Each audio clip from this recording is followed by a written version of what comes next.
నమస్కారం సీతారామయ్య గారు. ఆల్మోస్ట్ 1600 రోజులకు పైగా మీరు అమరావతి గురించి పోరాడారు. రకరకాల శిబిరాలు, ఈ శిబిరాల నుంచే మీ పోరాటం తెలియజేశారు. ఈ రోజున ఆ కళ నిజమైంది. సో అసలు ఫస్ట్ నుంచి కూడా అమరావతి మీద రకరకాలు, అంటే ఇది కమ్మ రాజధాని అనో, లేకపోతే ఒక కులం మీద ఒకటో, లేకపోతే ఇంకొకటో రకరకాల ఇబ్బందులు పడ్డారు మీరు. మంచి బట్టలు కట్టుకుంటే అసలు మీరు రైతులైనా పెయిడ్ ఆర్టిస్టులు అన్నారు మిమ్మల్ని. ఎన్నో అవమానాలు, ఎన్నో కష్టాలు, ఎన్ని భరించారు. సో ఈ రోజున మళ్ళీ పూర్వ వైభవం సంతరించుకుంది. ఎలా అనిపిస్తుంది? ఇప్పుడు మాకు ఒక పండగ లేదు, ఒక పబ్బం లేదు, ఏం లేదండి. 5 సంవత్సరాల్లో ఒక పండగ అనేది మేము చేసుకోవాలి. రైతులు అనేది కంటి నిండా పోయి రోజులు లేవు. కడుపు నిండా భోజనం చేసిన టైం కూడా లేదండి మాకు. దినదిన గండంగా అసలు ఏం చెప్తాడు మాట్లాడితే ఒకడు అంటాడు ఇదంతా శ్మశానం అంటాడు, ఒకటి ఎడారు అంటాడు, ఇది పల్ల ప్రాంతం అంటాడు, ఏడ భూమి ఏమో మెతక భూమి నిలబడదా అంటాడు, అదిగో వైజాగ్ వెళ్ళిపోతున్నాం అని ఒకడు. గంటకి రోజు రోజుకి మమ్మల్ని అనేక రకాలుగా మనోవేదన గురి చేశారండి. ఆ మనోవేదనతో దాదాపుగా 280 మంది రైతులు గుండె ఆగిపోయి చనిపోయారండి. 280 మెంబర్స్ చనిపోయారండి. ఓకే. దాదాపుగా హార్ట్ ఆపరేషన్లు చేయించుకున్న వాళ్ళు దాదాపు 100 మంది ఉన్నారండి రాజధానిలో. మా ఊర్లోనే 8 మంది ఉన్నారండి హార్ట్ ఆపరేషన్లు, గుండె ఆపరేషన్ చేయించుకున్న వాళ్ళు. ఓకే. ఇతర మూల మనోవేదన తోటి. అది కాక కనీసంగా మేము ఈ గవర్నమెంట్ ఆస్తులు కానీ కనీసంగా 1 రూపాయి కూడా మేము ఎవరికి నష్టపరచలేదండి. నష్టపరచపోయినా కానీ మా మీదకు అనేక రకాలుగా మహిళల మీద కానీ మా మీద కానీ కొన్ని వేల కేసులు పెట్టారు. ఫస్ట్లోనండి మేము పోలీసులు అన్నా కానీ ఎవరన్నా కానీ కొంచెం భయం అనేది ఉండేదండి.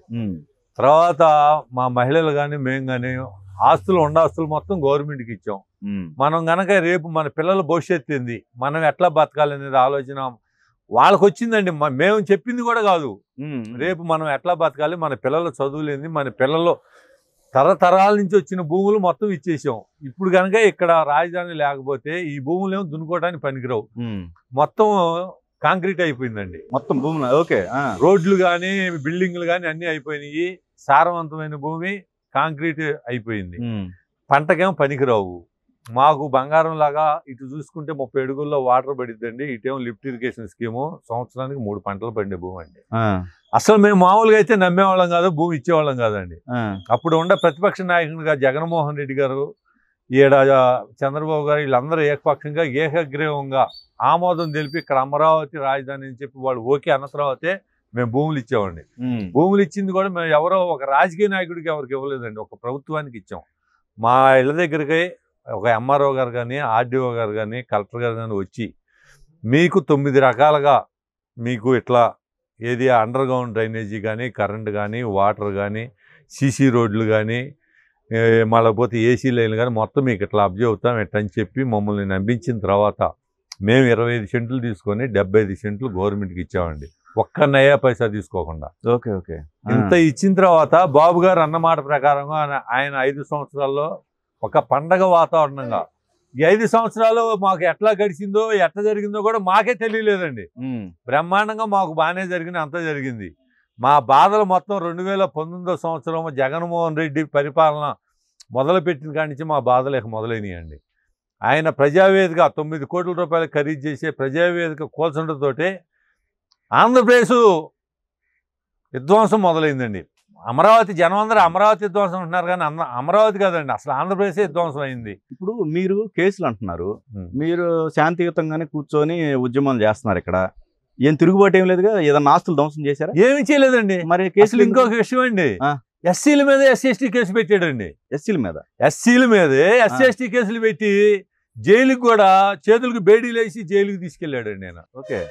అసలు ఒక ఉగ్రవాదుల్లాగా ఒక దొంగల్లాగా చేతులకు బేడీలు వేసి ఏ తప్పు చేయపోయినా కానీ ఎస్సీల మీద ఎస్సీ ఎస్టీ కేసు పెట్టి జైలుకి తీసుకెళ్ళాడండి పాపాత్ముడు మమ్మల్ని అనేక రకాలుగా. కానీ అండి మాకు ఒక బాధ ఎప్పుడేసిందంటే, చంద్రబాబు నాయుడు గారు ఈయన 3 రాజధానులు అన్నప్పుడు అసెంబ్లీలో నేను పెద్దవాడిని, నీకు చిన్నవాడికి నీ చేతులు ఎత్తి దండం పెడుతున్నానయా, అమరావతిని విధ్వంసం చేయొద్దు, నేను నీకు దండం పెడుతున్నానని చెప్పి ఆయన చెప్పినప్పుడు మా కళ్ళమ్మటి నీళ్లు తిరిగినాయండి. అసలు అంత పెద్దవాడు కూడా, అంత పెద్ద వయస్కుడు కూడా అతనికి దండం పెట్టినా కానీ కనీసంగా అతని మాట విలువ కూడా లేకుండా అతను చేసాడండి.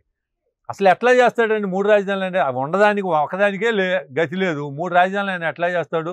ఇది ఒక సంపద అండి. అమరావతి అనేది ఒక సంపద సృష్టించడానికి బాబు గారు ప్లాన్ ప్రకారంగా మేము 34,000 ఎకరాలు ఇస్తే ఇక్కడ కొన్ని బాబు గారు ఉండగానే విట్టు కానీ, ఎస్ఆర్ఎం కానీ, ఎక్స్ఎల్ఆర్ కానీ, ఎన్ఐడికి కానీ, అమృత కానీ యూనివర్సిటీలకి భూములు ఇచ్చాడండి. తలా 200 ఎకరాలు బ్రహ్మాండంగా చేస్తున్నాయండి. ఆ యూనివర్సిటీలు మొత్తం మా కోసం కాదు కదండి, మా పిల్లల కోసం కాదు కదా. ఆంధ్రప్రదేశ్ ప్రజలు మొత్తము ఆ పిల్లలు మొత్తం ఇక్కడ చదువుకుంటారుగా, ఉద్యోగ అవకాశాలు కానీ ఎవరికైనా బ్రహ్మాండంగా జరుగుతాయి కదా. ఒక సంపద అనేది కొంత కంపెనీలు వస్తే కనుక జిఎస్టీ రూపంలో ఏదైనా ఉంటుందండి. ఇతను ఏంటంటే జనంలోకి ఆంధ్రప్రదేశ్లో సంపద మొత్తం తీసుకొచ్చి అమరావతిలో పెట్టేస్తున్నాడు. ఇక్కడ ఉంది ఒకే కులము, అది కమ్మవారు, కావాలని కమరావతి అనే మాట జనాన్ని పెట్టాను. ఒక బేపనేనండి మేకను తీసుకెళ్తా ఉంటే కనుక పక్క నుండి ఎవడ కుక్క అని జనాలను అట్ట చేసి నమ్మించి వాడు నిజంగా కుక్కను వదిలేసినట్టు జనాలని అట్లా నమ్మించాడండి. కానీ ఇది వాస్తవం కాదండి. ఇది ఎస్సీ నియోజకవర్గం, ఇది మా నియోజకవర్గం ఎస్సీ నియోజకవర్గం. అదే ఓసీలు కమ్మారైతే కనుక ఓసీ నియోజకవర్గం ఇది కదండి. ఇప్పుడు పక్కన రాయపూడి అనేది ముస్లింలు సార్, మొత్తం ఎక్కువ ఉంది ముస్లింలు. పక్కన ఐనువోలు ఉందండి, ఒక్కడు కూడా కమ్మారు ఉండరు, మొత్తం నాయుళ్ళు. పక్కన కురగల్లు ఉందండి, మొత్తం యాదవులు. మళ్ళీ నిడమూరు కానీ పెనమాక కానీ వాళ్ళందరూ రెడ్డీసు. కమ్మారు ఎవరు ఉండారండి? ఉదాహరణ చెప్పాలంటే పక్కన మన్నడం అని విష్ణు మొక్కల సుబ్బారావు అని నాయుళ్ళు, అతను ఒక్కతనే 150 ఎకరం భూమి ఇచ్చాడండి. మరి కమ్మవారు అనేవాళ్ళు ఎవరో కనీసం 50 ఎకరం ఇచ్చిన రైతు లేడు. మరి ఇతను జనాలు నమ్మించి ఢిల్లీలో కానీ బాబు గారు ఇవన్నీ ఏం పట్టించుకోలేదండి. ఇతను మొత్తం ఆయన ఎంతసేపటికి ప్రభుత్వ పరిపాలన, సంపద ఎట్లాగా, ఆంధ్రప్రదేశ్ని ఎట్లా బాగు చేద్దామని ఉద్దేశం ఆయనకు ఆలోచన తప్పితే ఈయన చెప్పిన మాటలు పట్టించుకోకపోవటం మైనస్ అండి. అసలు జనం అందరూ ఆయన చెప్పిన మాటలు నమ్మి ఒకసారి ఒక ఛాన్స్ అని చెప్పి అట్లా చేయటం వల్ల జరిగిందండి. ఎన్ని కేసులు పడ్డాయి మీ పైన? నా మీద 7 కేసులు ఉన్నాయండి. 7 కేసులు పెట్టి 7 కేసులు ఉన్నాయండి. కనీసంగా నేను ఎవరిని చేయలేదు, కనీసం ఎవరిని మాట్లాడడం లేదండి. ఉద్యమంలో ఎవరు ముంగలుంటే కనుక వాడి మీద కేసులు పెడతాం, భయభ్రాంతులు వాడి చేస్తాం. ఇప్పుడు నా మీద కేసులు పడ్డాయని చెప్పి నేను పక్కన కూర్చున్నాను అనుకుంటా, రెండో వాడు రాడు కదా. దానికోసం ఉద్యమం ఏ రకంగా అనసాలి, నీరు గార్చాలని ఉద్దేశం అండి. కానీ అటువంటివి మేము ఎక్కడ ఎప్పుడు కానీ మా మహిళలు అయితేనండి మేము చాలా ఆపామండి. ఏ టైప్ కేసులు అండి? 7 కూడా ఏం లేదండి, అన్ని పెట్టి కేసులే సార్. ఏం జరిగే కాదు. అవి ఏమన్నా మాకు ఏమండి మేము హత్యలు చేసామా? 307 కానీ 324 కానీ ఇవన్నీ పెడతానికి మేము హత్యలు చేసి ఏమన్నా దొంగతనాలు చేస్తే పెట్టచ్చు, కానీ ఇవన్నీ నిలబడే కాదు, పెట్టే కదా ఆ కేసులు. కాకపోతే మమ్మల్ని ఇబ్బంది పెట్టాలా, కోర్టు చుట్టూ వాయిదాలు పంపించాలా, ఇళ్ళ దగ్గర ఉండకుండా చేయాలా అనే ఆలోచన తప్పితే మా మీద మేము దేనికి భయపడలేదండి. పోలీసులు లాఠీ చార్జ్ కానీ అట్లాంటి చేశారండి. శిబిరాల మీద చేయలేదు, కానీ మేము అసెంబ్లీ ముట్టడికి వెళ్ళామండి. అసెంబ్లీ ముట్టడికి వెళ్ళినప్పుడు మా మీద కొట్టారండి, వాతలు పగిలిపోయినాయి, అవన్నీ జరిగినాయండి. దానికంటేనండి ముఖ్యంగా మహిళలందరూ కలిపి అమ్మవారిని మొక్కున్నారండి. అమ్మవారిని మొక్కటానికి విజయవాడ కనకదుర్గ గుడి దగ్గరికి బయలుదేరితానండి. ఒక ఎస్పీ స్థాయి వ్యక్తి కూడా లాఠీ చార్జీ తీసుకొని మా మీద మహిళలను లేకుండా ఎవరైనా లేకుండా అందరిని ఆడవాళ్ళ మొగాళ్ళని వ్యాన్లు ఎక్కిచ్చేసి నానా హింస గురి చేశాడండి. ఆ విషయంలో మేము ఎప్పటికీ మర్చిపోలేమండి. ఆ ఎస్పీ విజయరామారావు అని చెప్పి, విజయరావు అనే ఆయన లాఠీలు తీసుకొని ఒక ఎస్పీ స్థాయి వ్యక్తి మా మీదకి విజృంభించాడంటే ఇంక మీరు ఆలోచిస్తుండే. మామూలుగా సిఐ డిఎస్పీ కూడా కాకుండా ఒక జిల్లా ఎస్పీఏ మా మీదకి వచ్చి ఇటుకరాళ్ళు తీసుకొని కూడా మా మీద దాడి చేయబోయారంటే ఇంతకంటే ఇంకేం కావాలండి? ఇప్పుడు ఒక అమరావతి అనేది ఒక బంగారు బాతు లాంటిదండి. దీంట్లో వచ్చే ఫలసాయాన్ని బట్టి మన ఆంధ్రప్రదేశ్ మొత్తం అభివృద్ధి చేయొచ్చు. దీంట్లో ఎన్ని రకాలుగా అంటే కావాల్సినంత వాటర్ ఉందండి. ఇప్పుడు చెన్నై కానీ మామూలుగా బెంగళూరు కానీ అయితే మంచినీళ్ళు లేక అల్లాడిపోతున్నారండి. ఢిల్లీ పరిస్థితి కూడా అది. మాకు 360 రోజులు ఎనీ టైం వాటర్ ఉంటుందండి. పక్కనే నేషనల్ హైవే ఉందండి, గన్నవరం ఎయిర్పోర్ట్ ఉందండి, మళ్ళీ పక్కనే బందర్ కానీ ఏదైనా కానీ విదేశీ మార్గదర్శనం కానీ షిప్ యార్డ్లు ఉన్నాయి. ఇంకా కావాల్సింది ఏం కావాలండి ఇక్కడ? ఇప్పటికి కూడా ఇంకా 8,000 ఎకరం ఉందండి. ఇప్పుడు ఈ రేట్ల ప్రకారం చూసుకున్నా కానీ 2 లక్షల కోట్ల రూపాయల ఆదాయం వస్తుందండి. ఆ 8,000 ఎకరం అమ్మినా ప్రభుత్వానికి ఆ 2 లక్షల కోట్లు పెట్టుకున్న దాంట్లో మొత్తం పెట్టాల్సిన పని లేదండి. 1,00,000 కోట్ల రూపాయలు దీంట్లో పెడితే అమరావతి అభివృద్ధి చెందింది, మిగిలిన డబ్బుతోటి మన రాష్ట్రం మొత్తం ఉపయోగపెట్టుకోవచ్చు కదండి. మరి ఈ జగన్మోహన్ రెడ్డి ఏదన్నా కానీ విధ్వంసం చేయాలి, అమరావతిని చంపేయాలి. అసలు మీరు 2019లో అసలు మీ మొత్తం ఇక్కడంతా కూడా మరి వైసీపీకి ఎందుకు వేశారు? ఎందుకు వేశారంటే బాబు గారు మాకు 1250 గజాలు ఇచ్చారండి మాకు ఎకరానికి. 1000 గజాలు రెసిడెన్షియల్, 250 గజాలు కమర్షియల్ ఇచ్చారండి. ఈయన వచ్చి నేను ఇంకో 250 గజాలు మీకు పెంచిస్తానని చెప్పాడండి. ఓ, అక్కడ టెంప్ట్ అయ్యారా? ఓకే, అదొకటి. రెండోది ఏం చెప్పాడంటే, చంద్రబాబు నాయుడు గారు ఇక్కడ ఇల్లు కట్టుకోలేదు, నేను ఇక్కడ తాడేపల్లిలో ఇల్లు కట్టుకున్నాను, రాజధాని ఇక్కడే ఉంటది, ఇక్కడికి పోవద్దు అని చెప్పి మినిస్టర్లు కానీ ఆయన కానీ అదొకటి నమ్మబలికాడండి. పోతే పూర్లెస్ పింఛన్ అని చెప్పి అమరావతి పింఛన్ వాళ్ళకి 2000 బాబు గారు ఇస్తే నేను 5000 ఇస్తానని చెప్పి వాళ్ళకి చెప్పాడండి. మళ్ళా అసైన్ రైతులకి మీకు ప్యాకేజీ రైతులతో పాటు పట్టా భూమితో సమానంగా మీకు ప్యాకేజ్ ఇస్తామని వాళ్ళతో చెప్పాడండి. ఇవన్నీ చెప్పబట్టి ఇక్కడ మా రైతులు కూడా నమ్మబలికి అతను ఓట్లు వేశారండి. కానీ ఇట్లా మోసం చేస్తాడు, ఇట్లా ఆగం చేస్తాడని చెప్పి ఎవరికి తెలియదు కదండి. ఓకే ఓకే, ఒక్కసారి నమ్మి మోసపోబట్టేగా ఈసారి అతనికి కనీసంగా ప్రతిపక్ష హోదా కూడా లేకుండా ఆగమైపోయింది.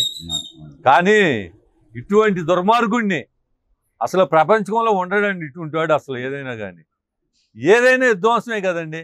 కేసులు పెడతాము, భయపెడతాము, దాచుకోవటం, దోచుకోవటం. అతని సంపాదన తప్పితే రాష్ట్ర అభివృద్ధి గురించి ఒక కంపెనీకి తీసుకురావటం కానీ, ఒక ఉద్యోగాలు తప్పితే ఏదో వాలంటీర్లు అని చెప్పి 5000 రూపాయలు ఉద్యోగం ఇస్తే 5000 రూపాయలు వాడికి ఎట్లా గడిచిద్దండి? చదువుకున్నాడికి డిగ్రీలు చదువుకున్న వాళ్ళు వాలంటీర్లు ఇచ్చాడు, వాడికి అసలు ఎట్లా జరిగిద్ది?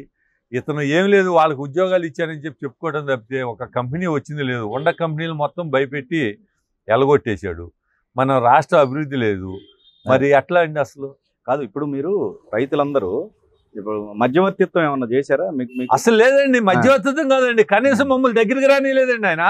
ఓకే ఓకే, మా గోడు వెలబోసుకోవడానికి, మా సమస్యలు పరిష్కారం చేయడానికి అసలు అమరావతి రైతులు అంటేనే అసలు ఆవిడ దూరం నెట్టేసాడండి మమ్మల్ని.